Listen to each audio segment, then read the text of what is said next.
taster here, RCC. So I'm going to basically just finish these two Raptors, adolescent in size, OTTs, ambidextrous, brown SRBP.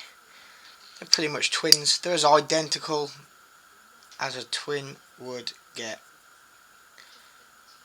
Odd little difference between the two of them, but like I say, building stuff by hand, they're pretty much identical.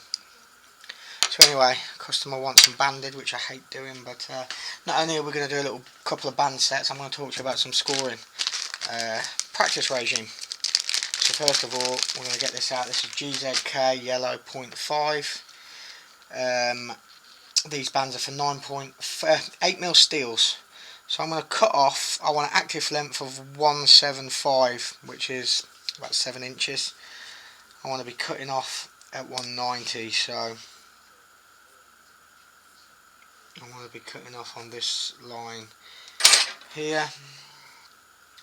Just make sure we've got everything lined up level. This GZK band comes really level, which is nice.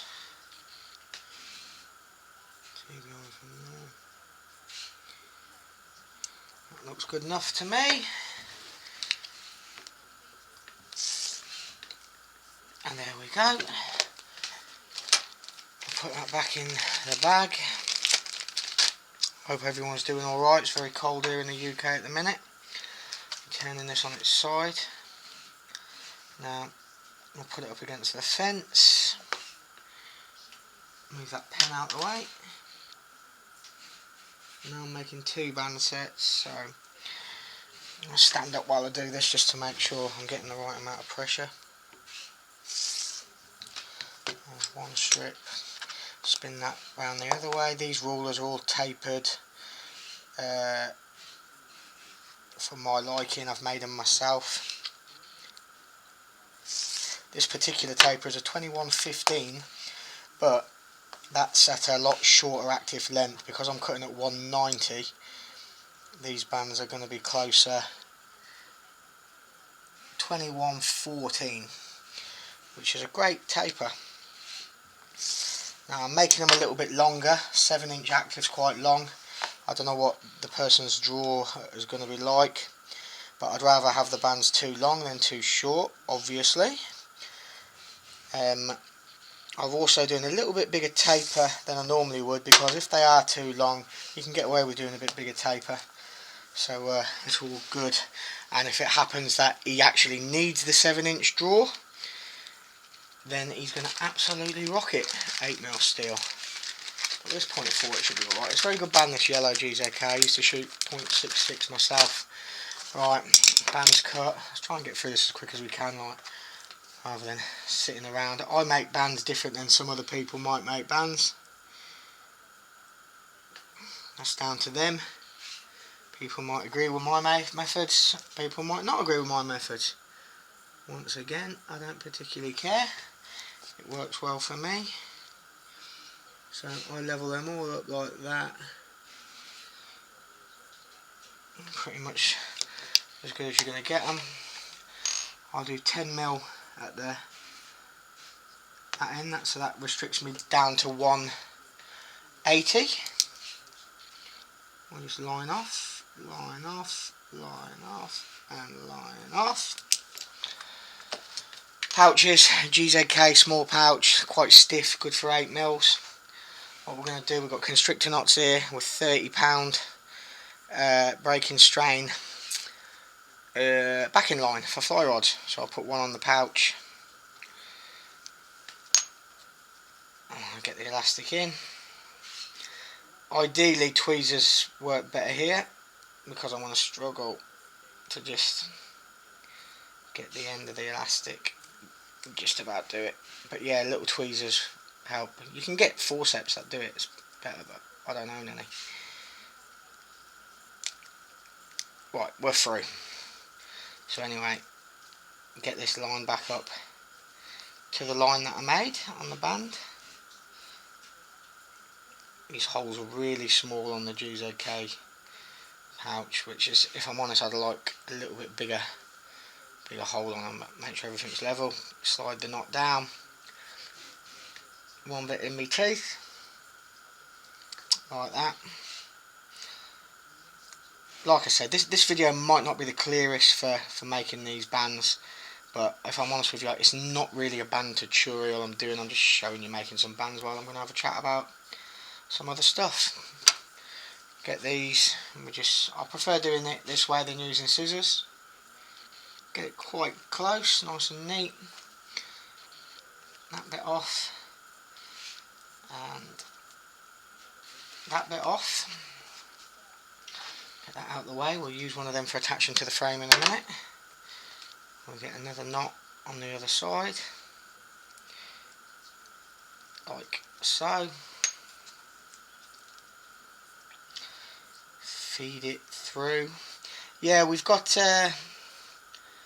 Cheltenham ESF Spring Championships, the English Championships, coming up on April the 13th, and I want to talk about practice. I mean, some people hunt, so what I'm about to say will be completely pointless. See, this is costing me time.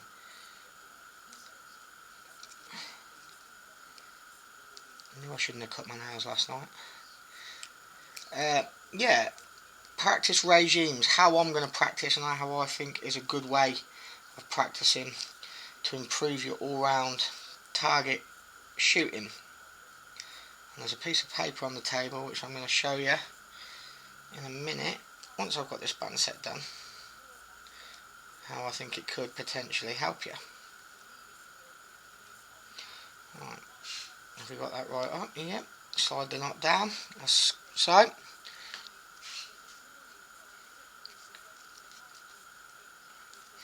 Right, then what I'll do is I'll just pull it in to match it equal to the other side. A bit more there. A bit bigger on the back end. Yeah, that looks close enough.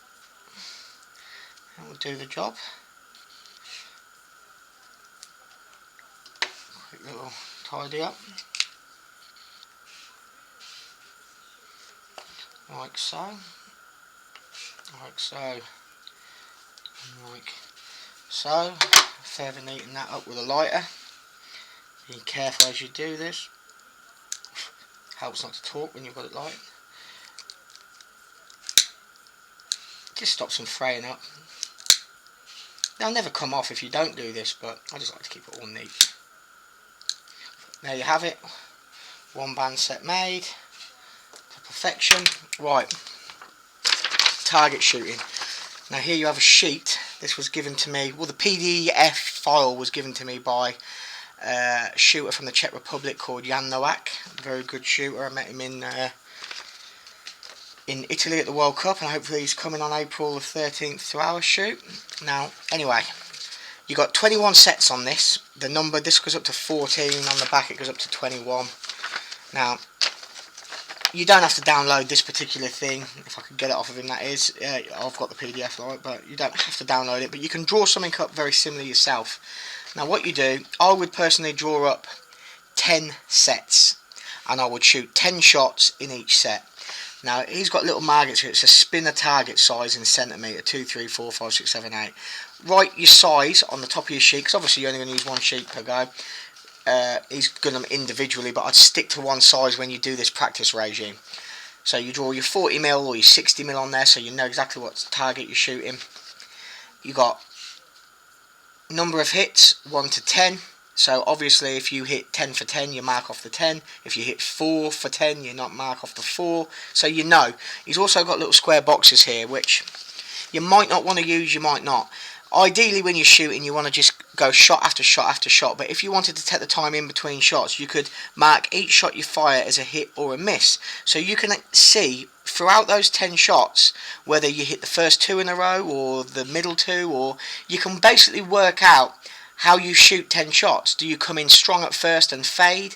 Do you come in strong, fade in the middle, come strong at the end? Do you come in strong, fade at the end? Do you know what I mean? And also, it's a good way of monitoring 100 shots. Now I would personally go out there and have no warm-up shots and go straight in on this, have 100 shots in sets of 10. And then what I would do is I'd look over the shots afterwards, after I've done all the 100, and I'd see out of those sets where I came in. Was I stronger in the first few sets and then got weaker and come stronger? was I weak at first and then I kind of warmed into my shooting. Basically, what you're creating for your own self is your own database of how you shoot, and you can monitor it between your first shots, your last shots, and in doing so I think you can become a better shooter by having this type of database. You can date it, do one of these a day, 100 shots a day, you know what I mean, 500 shots a week or something. I think it's an excellent way of practicing for various sizes and whatnot. It's just a really good idea, an idea I'll be using. Like I say, you don't have to use this sheet. It's very easy for you just to draw something up yourself, and you don't have to monitor, which I personally won't work out and mark out each shot for shot, because I like to get in a bit of rhythm. So I just shoot my shots. If I hit 7, I'll mark 7 and go on, and I'll judge my progress over 100 shots, over the 10 sets. But it's just a really awesome way of doing it.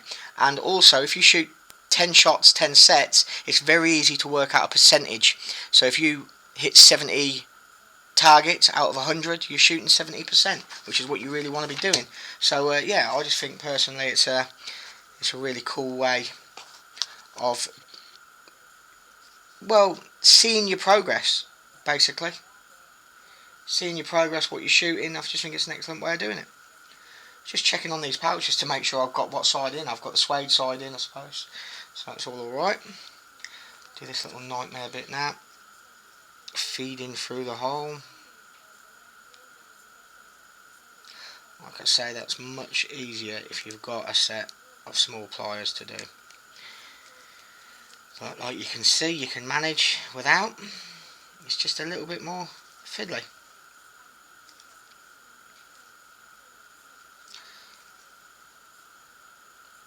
There's several tapered rulers you can buy now. Obviously I've got them rulers all made for myself, but I do own a tapered ruler which is very good, and you can even get a rotary cutter that fits on the rail, and it holds it all in place, which I think is excellent.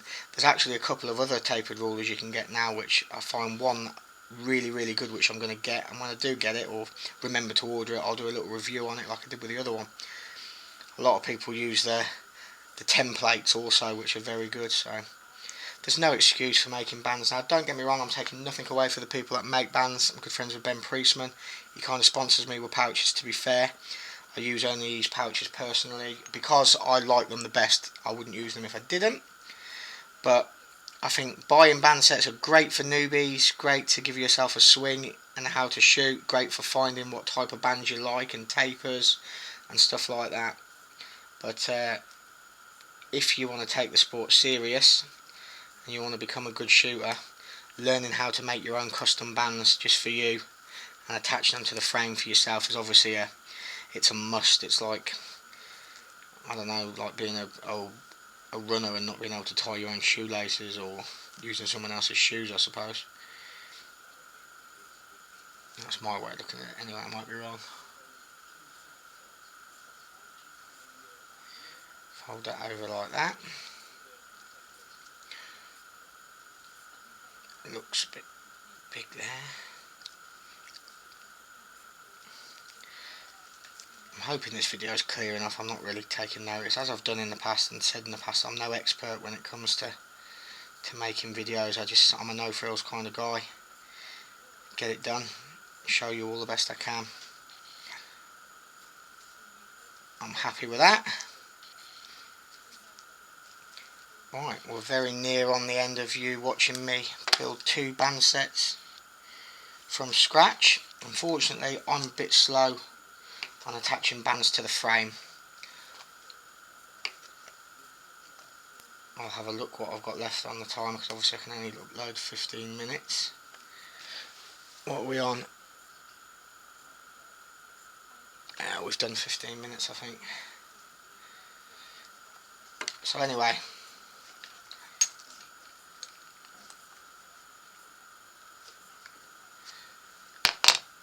we'll light these up like so, like so.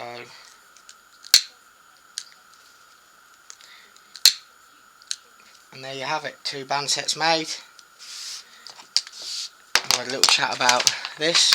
All good. Asa Wilson, over and out. Thanks for watching.